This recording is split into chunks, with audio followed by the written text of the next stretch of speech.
ইয়া আইয়ুহান নাস ইন্না ওয়া'দাল্লাহি হাক্কুম ফালা তাগুররান্নাকুমুল হায়াতুদ দুনিয়া। আল্লাহ তাআলা বলতেছেন, ইয়া আইয়ুহান নাস, হে লোক সকল, ইন্না ওয়া'দাল্লাহি হক, তোমাদের প্রভুর ওয়াদা, আল্লাহর ওয়াদা সত্য। ফালা তাগুররান্নাকুমুল হায়াতুদ দুনিয়া, দুনিয়াবি জিন্দেগির চাকচিক্য, দুনিয়ার মোহ তোমাদেরকে যেন ধোকায় না ফেলে। অপর আয়াতে আল্লাহ তাআলা বলতেছেন, ইন্নাশ শাইতানা লিল ইনসানি আদুউম মুবিন।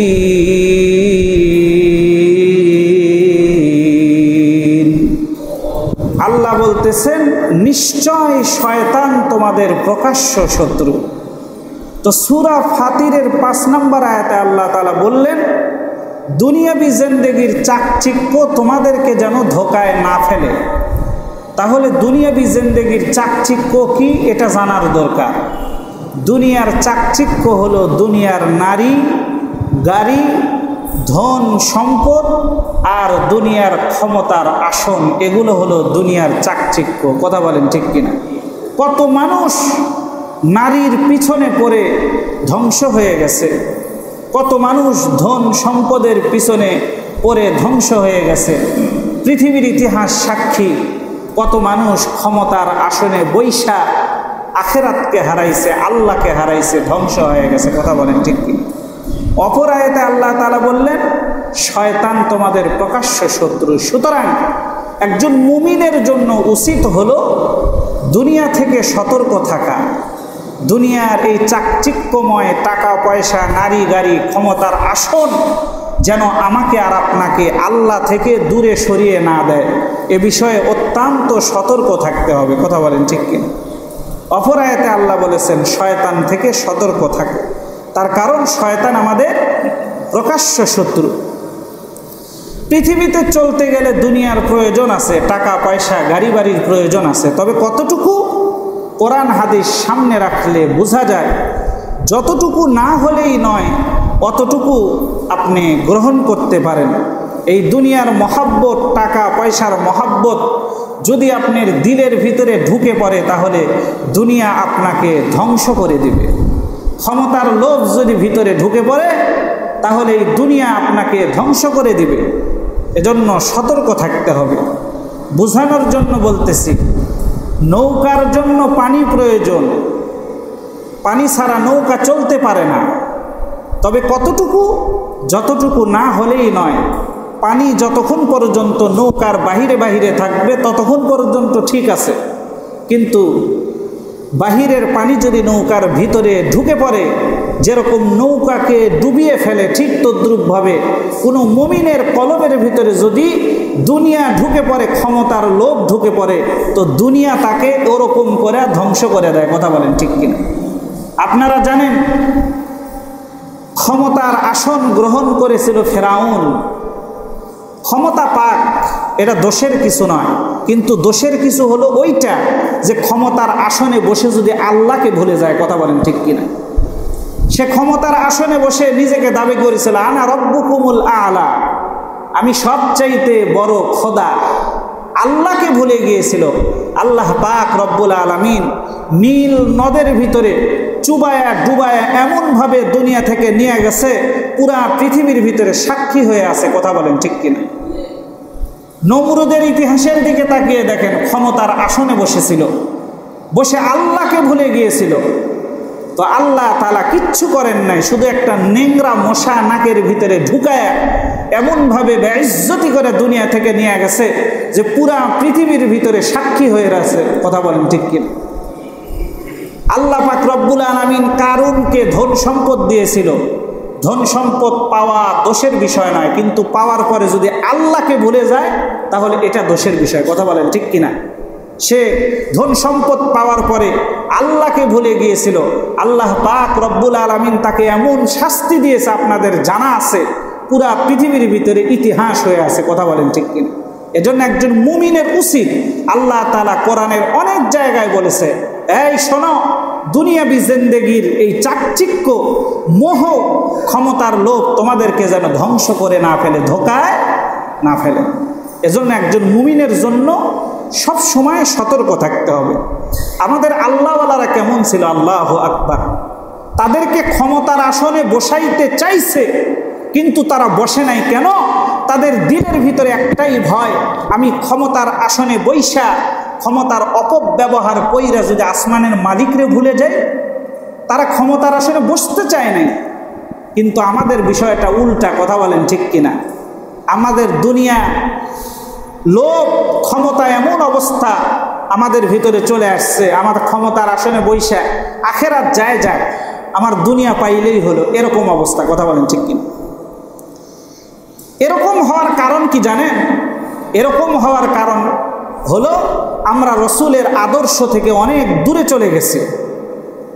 ইহুদি খ্রিস্টান, বস্তুবাদী, ভোগবাদী, পাশ্চাত্যের অনুসরণ করতে করতে, এই বস্তুবাদী, ভোগবাদী, পাশ্চাত্যের অনুসরণ করতে করতে তাদের আকীদা, বিশ্বাস আমাদের ভিতরে ঢুকে পড়েছে। কথা বলেন ঠিক কিনা?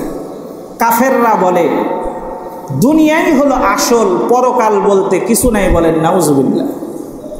বলে দুনিয়া হলো নিশ্চিত আর আখেরাত হলো অনিশ্চিত। তারা বলে দুনিয়া হলো নগদ আর আখেরাত হলো বাকি। বলেন নাউজুবিল্লাহ। অথচ আল্লাহ পাক রব্বুল আলামিন বলতেছে, না, দুনিয়াই হলো অনিশ্চিত আর আখেরাতটাই হলো নিশ্চিত। আর আখেরাতই হলো স্থায়ী আর দুনিয়াটা হলো কি? অস্থায়ী। এজন্য ভাই আপনাদের কাছে একটা অনুরোধ হলো, এটা যাই করেন না কেন, এই অনিশ্চিত সামান্য দুনিয়ার পিছনে পইরা আখেরাতের সুবিশাল জিন্দেগিকে হারানো একজন মুমিনের জন্য কখনোই কাম্য হবে না। কথা বলেন ঠিক কিনা? আমাদের আল্লাহওয়ালারা তো এরকম ছিল যে তাদেরকে দুনিয়ার আসনে বসাইতে চাইছে, তারা বসে নাই। তারা কেমন ছিল? কবি বলেন, রাহে দুনিয়া মেলে কিন बिल्कुल दुनिया से बेताल्लुक हो, फेरे दरिया पे लेकिन हरगिज न कपरू को लगे पानी, फेरे दरिया पे लेकिन हरगिज न कपरू को लगे पानी, रहे दुनिया में लेकिन बिल्कुल दुनिया से बेताल्लुक हो। আমাদের আল্লাহওয়ালারা এরকম ছিল, তারা দুনিয়াতে থেকেছে কিন্তু দুনিয়ার সাথে সামান্য পরিমাণ সম্পর্ক তাদের ছিল না। এটাই উচিত একজন মুমিনের, যে দুনিয়াকে ধইরা আখেরাতের সুবিশাল জিন্দেগিটাকে হারানো একেবারেই কি নয়, ঠিক নয়। আখেরাতটা যে নিশ্চিত আর দুনিয়াটা যে অনিশ্চিত, আল্লাহ তাআলা জায়গায় জায়গায় কথা বলেছেন। আল্লাহ তাআলা সূরা ফাতিরের 5 নম্বর আয়াতে বলেন, ফালা তাগুররান্নাকুমুল হায়াতুদ দুনিয়া, দুনিয়াবি জিন্দেগির চাকচিক্য, মোহ তোমাদেরকে যেন ধোকায় না ফেলে। আল্লাহ তাআলা সূরা নাহল আয়াত নাম্বার 86 কত সুন্দর করে বলেছেন, মা ইনদাকুম ইয়ানফাদু ওয়া মা ইনদাল্লাহি বাক, তোমাদের কাছে যে দুনিয়াটা আছে এটা একেবারে অনিশ্চিত, একদিনেই দুনিয়া ধ্বংস হয়ে যাবে। কিন্তু আল্লাহর কাছে যে আখেরাত আছে এটা কোনোদিন শেষ হবে না। বলেন সুবহানাল্লাহ। আল্লাহ তাআলা সূরা আলা আয়াত নাম্বার 17 আল্লাহ বলতেছেন, ওয়াল আখিরাতু খায়রু ওয়া আবকা, আখিরাতটা হলো উত্তম আর আখিরাতটা হলো নিশ্চিত, স্থায়ী আর দুনিয়াটা হলো অস্থায়ী। সুতরাং তোমরা দুনিয়ার অস্থায়ী জিন্দেগির পিছনে বৈশা ওইরা আখেরাতের স্থায়ী জিন্দেগিটাকে হারায়ও না। সুতরাং মুমিনদেরকে বারবার আল্লাহ পাক রব্বুল আলামিন সতর্ক করেছেন যে দেখো, দুনিয়া হলো অস্থায়ী আর আখেরাতটা হলো স্থায়ী। সুতরাং তোমরা আখেরাতকেই ধরো আর দুনিয়াকে ছাড়ো। আমাদের আর একটা জিনিস জানা দরকার, দুনিয়াতে আমাদের আপন মানুষকে এটা জানা দরকার, আমরা দুনিয়াতে যাদেরকে আপন মনে করি আসলেই কি তারা আমাদের আপন নাকি?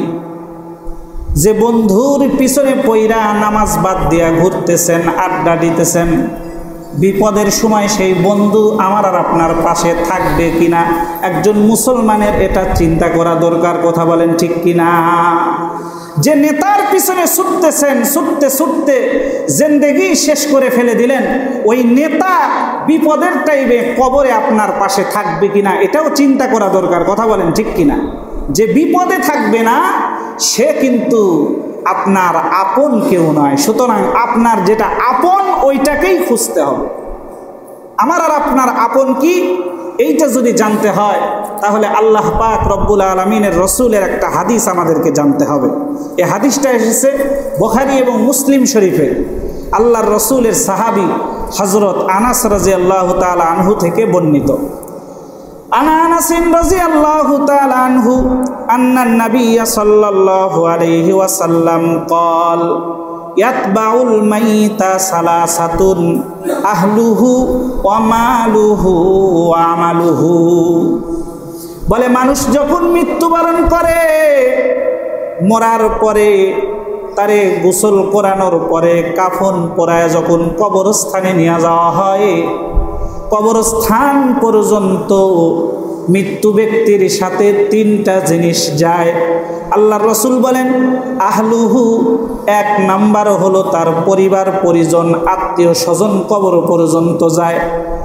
ওয়ামালুহু, দ্বিতীয় নাম্বার হলো তার ধন সম্পদ কবর পর্যন্ত যায়। ওয়ামালুহু, আর তিন নাম্বার তার আমল কবর পর্যন্ত যায়। এরপরে রসুল বলেন ফায়ারজিউল ইসনান ওয়ায়াবকা ওয়াহিদ, দুইটা যখন মৃত্যু ব্যক্তিকে কবরস্থ করার পর কবরস্থ করা হয়ে যায় তখন দুইটা জিনিস ফিরে আসে আর একটা থেকে যায়।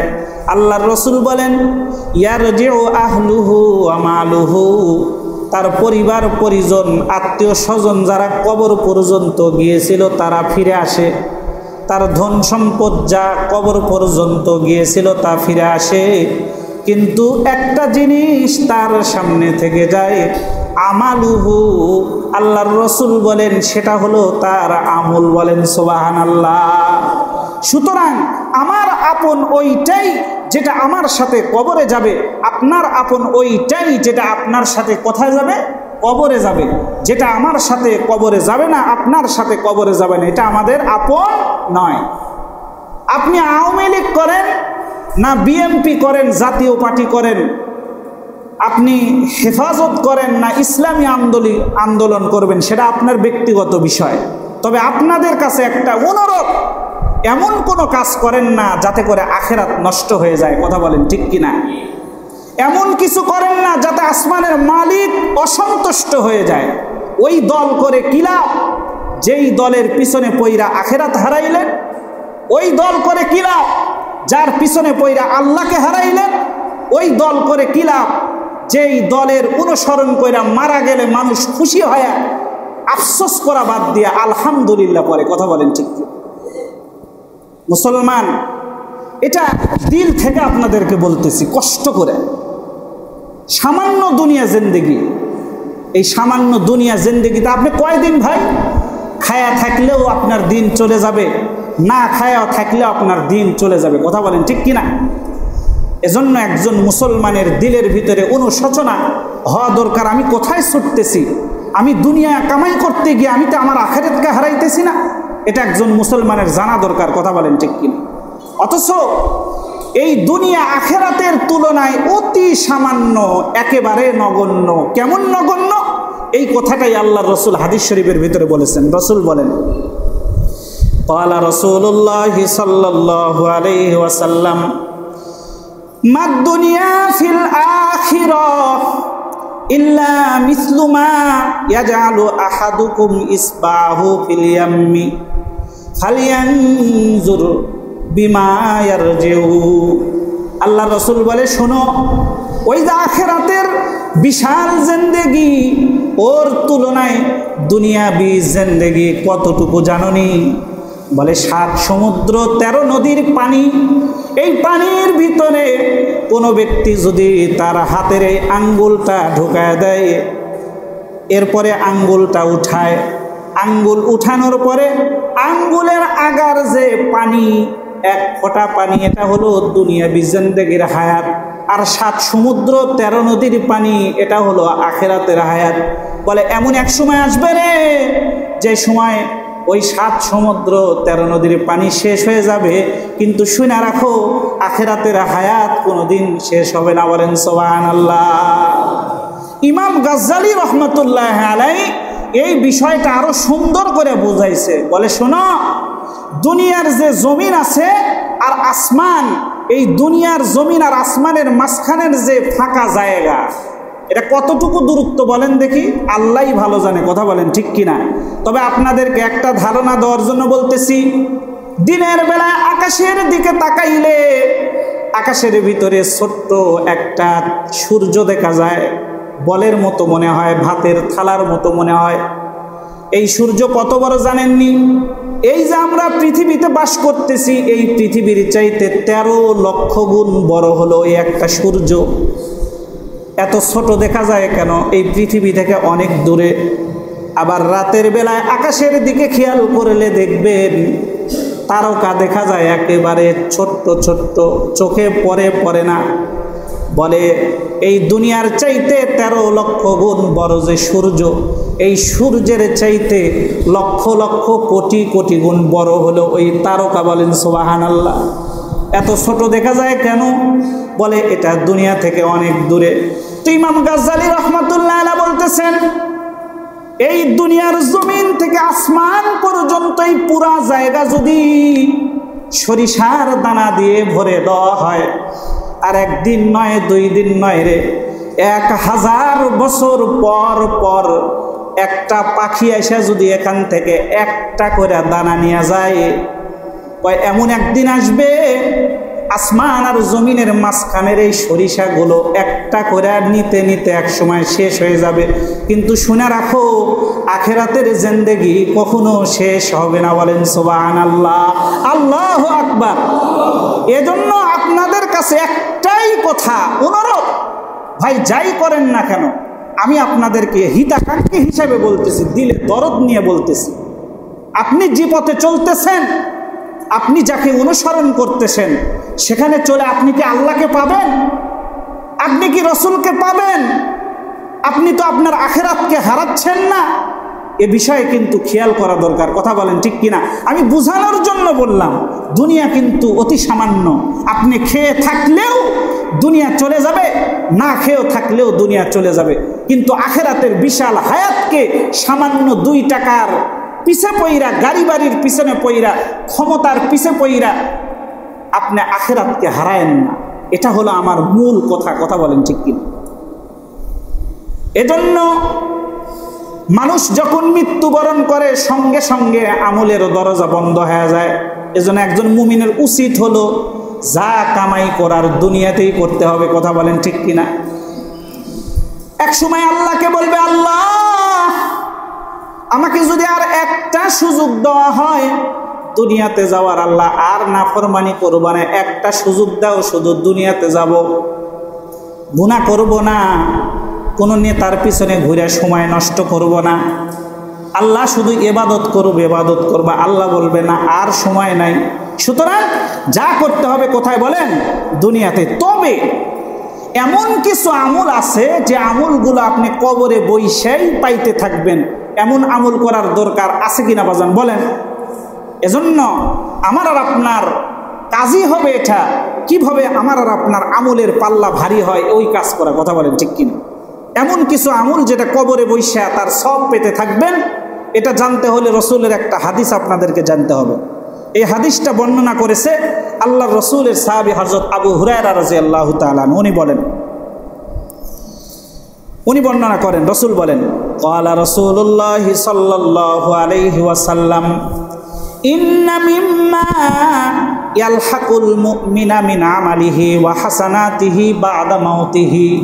বলে শোনো, মুমিন বান্দা যা আমল করে, ভালো কাজগুলো করে, যেই কাজের সব মৃত্যুর পরেও তার কবর পর্যন্ত পৌঁছে, তার মধ্যে এক নাম্বার হলো ইলমান আলিমাহু ওয়া নাশারাহু। আল্লাহ রাসূল বলেন, ইলম এমন এলেম অর্থাৎ ইসলামী জ্ঞান যা সে শিক্ষা করে এবং শিক্ষা করেই ক্ষান্ত নয়, অপরকেও শিক্ষা দেয়। তাহলে শিক্ষা দিয়া যদি ওই ব্যক্তি কবরে যায়, তাহলে কবরে বৈশা বৈশা এর সব পেতে থাকবে। বলেন সুবহানাল্লাহ। একজন হাফেজে কোরআনের কপাল কত ভালো, একজন আলেমের কপাল কত ভালো, একজন কারীর কপাল কত ভালো। এই হাফেজে কোরআন নিজে কোরআন শিখেছে, অপরকে শিক্ষা দিয়া কবরে চলে গেছে। সে কবরে শুয়ে আছে, কিন্তু যারে শিখাইছে সে দুনিয়াতে বৈশা কোরআন তেলাওয়াত করবে। এই কোরআন তেলাওয়াতের একটা সওয়াব তার আমল নামায় দেওয়া হবে। বলেন সুবহানাল্লাহ। এজন্য যারা নিজে আলেম হতে পারেন নাই, হাফেজ হতে পারেন নাই, দ্বীনি ইলম শিক্ষা করতে পারেন নাই, আপনার সন্তানদেরকে শিখান।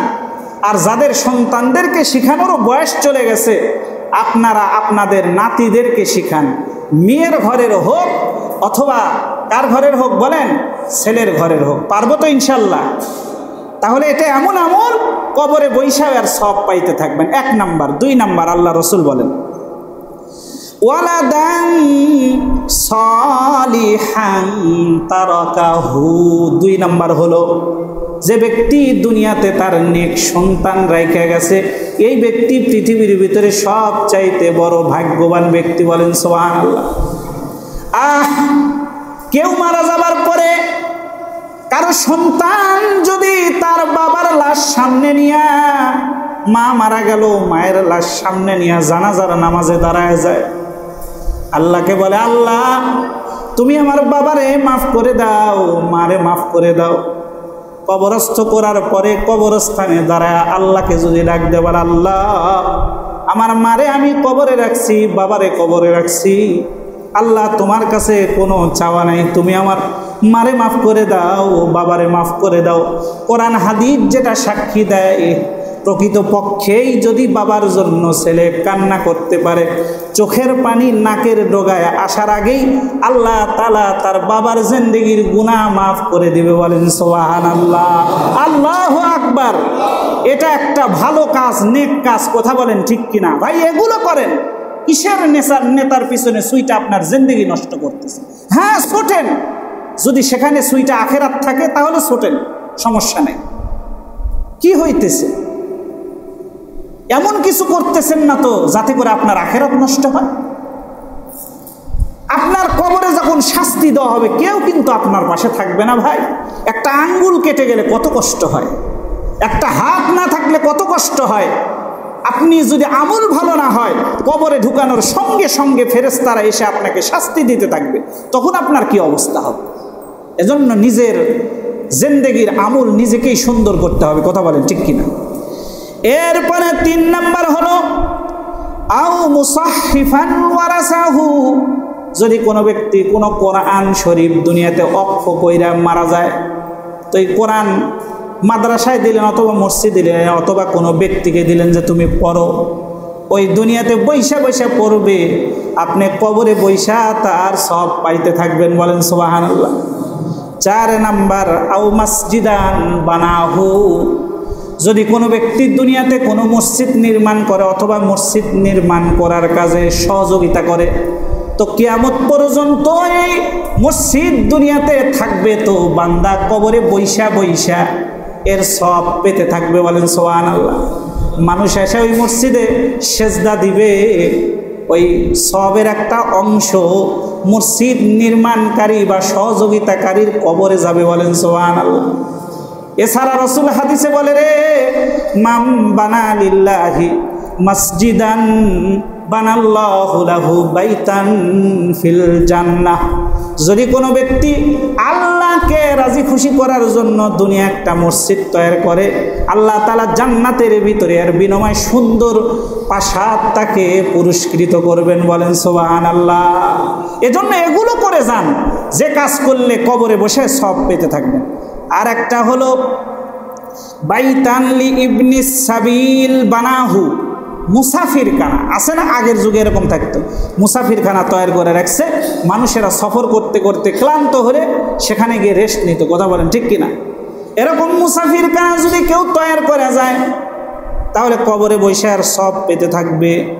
এরপরে 6 নাম্বার, আও নাহরান আজরাহু, যদি কোনো এলাকায় টিউবওয়েল না থাকে, মানুষের পানির কষ্ট আছে, আপনি একটা টিউবওয়েল বসায় দিলেন অথবা একটা সাবমার্সিবল বসায় দিলেন, ওই এলাকার মানুষ ওই টিউবওয়েল থেকে সাবমার্সিবল থেকে পানি খাবে, আপনি কবরে বৈশা বৈশার সব পেতে থাকবেন। বলেন সুবহানাল্লাহ।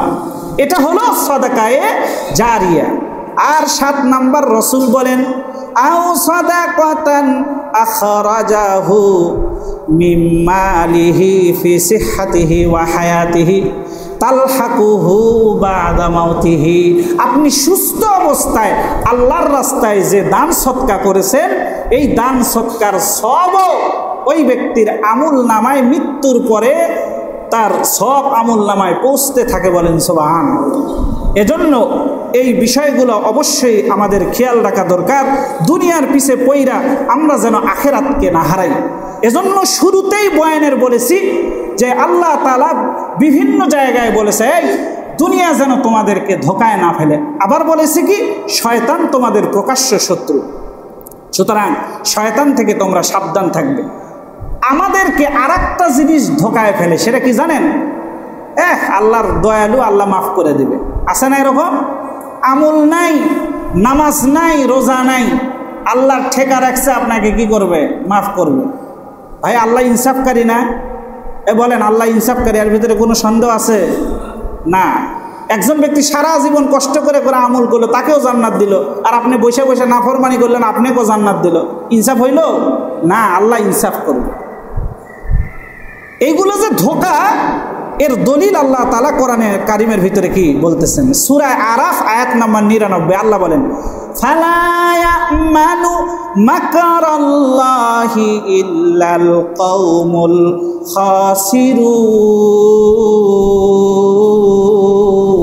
খাসিরুন। আল্লাহ পাক রব্বুল আলামিন বলেন, এই আল্লাহ পাক রব্বুল আলামিনের পাকড়াও থেকে তারাই নিরাপদ হইতে পারে, নিশ্চিত হইতে পারে যারা আখেরাতকে ভুলে গেছে, নিশ্চিন্তে বসে আছে। এরপরে আল্লাহ তাআলা সূরা আলে ইমরান আয়াত নাম্বার 106 আল্লাহ বলেন, ইয়াউমা তাবিয়াদ্দু ওয়ুজুহু ওয়া তাসওয়াদ্দু ওয়ুজুহ। হাসরের ময়দানে কিছু মানুষের চেহারা থাকবে উজ্জ্বল, আর কিছু মানুষের চেহারা থাকবে কালো, দেখেই বোঝা যাবে হলো গুনাহগার। কথা বলেন ঠিক কি? তাহলে চেহারা কালো উজ্জ্বল কেমনে হবে? যারা নেক আমল করে, নামাজ পড়ে, এদের চেহারা কি হবে? উজ্জ্বল হবে।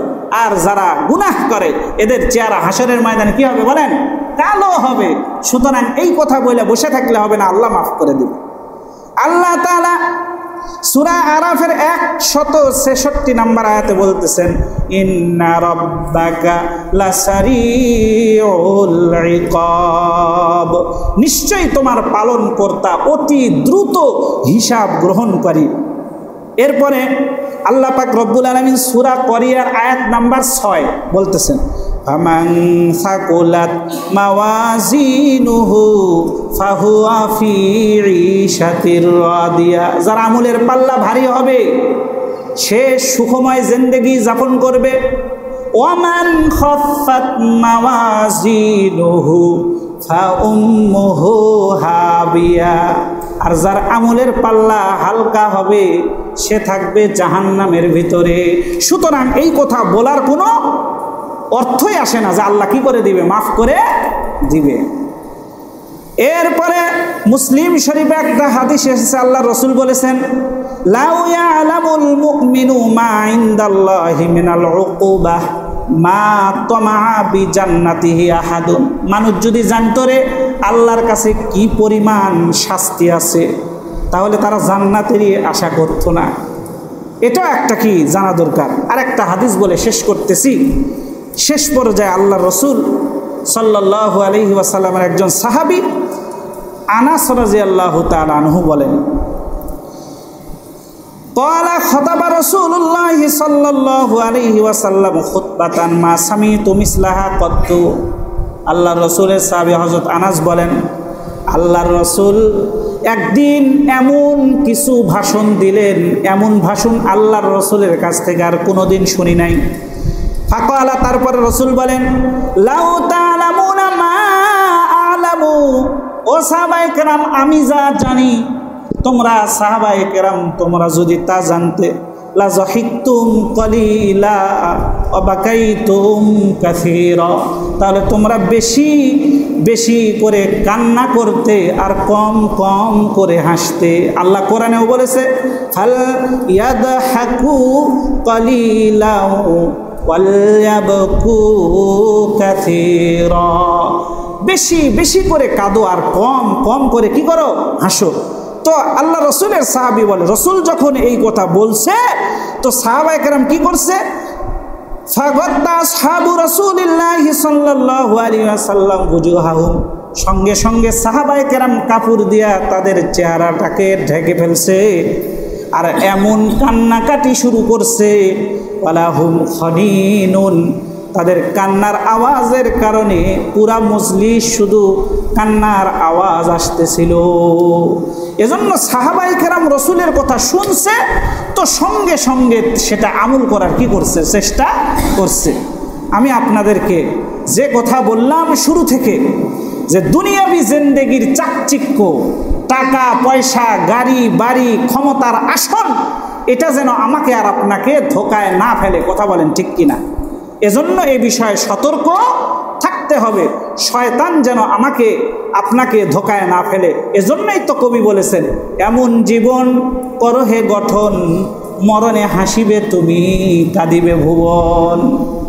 আসলে সেই জীবনকে আমরা গঠন করতে পারছি ভাই বলেন? আমরা মরলে তো মানুষেরা আনন্দ করে, মিষ্টি বিলায় আর আলহামদুলিল্লাহ মুখে বলে আর ফেসবুকে যায় কমেন্ট করে। কথা বলেন ঠিক কিনা? ওই জিন্দেগির কি দরকার? এটা কি হায়াত হলো? যে হায়াতে আমি আল্লাহকে পাইলাম না। একটা কথা সারা জীবন মনে রাখবেন, আপনি যদি আল্লাহকে পান, পুরা দুনিয়া যদি আপনার বিরোধে চলে যায়, আপনার কোনো যায় আসে না। আপনি আল্লাহকে পাইলেন তো সব পাইলেন। আর পুরা দুনিয়া পাইছেন, ক্ষমতা পাইছেন, টাকা পাইছেন, নেতা পাইছেন, সব পাইছেন, আল্লাহকে হারাইছেন। আপনার মতো বোকা এই পৃথিবীর বুকে কেউ নাই। কথা বলেন ঠিক কি? এজন্য ভাই আমি আজকের ওয়াজের একটাই উদ্দেশ্য, আপনি যে দলই করেন না কেন, যাই করেন না কেন, আল্লাহ রসুলের হাদিসটা মনে রাখবেন, আল মারউ মা মান আহাব্বা, যার সাথে যার মহব্বত তার সাথে তার কি হবে, কিয়ামত হবে। আর সেই অনুযায়ী কিন্তু জান্নাত আর কি হবে, জাহান্নাম হবে। আমি খতিব সাহেব, আমার একটা দায়িত্ব আছে, সেজন্য আপনাদেরকে বললাম, বারবার কথা বলতেছি, আপনি যাই করেন, যেখানেই ছোটেন ভাই, আপনি আপনার আখিরাতকে হারায়েন। বলছে না, আপনারা শুনছেন না, যেখানে থাইকে মারা গেলে আলহামদুলিল্লাহ কয়, সেই দলের আমার কি নাই, দরকার নাই। দুনিয়াই সৎ না, আখিরাত বলতে একটা বিষয় আছে। কথা বলেন ঠিক কিনা? আল্লাহ পাক রব্বুল আলামিন বুঝার তৌফিক দান করুক। সকলে বলেন আমিন।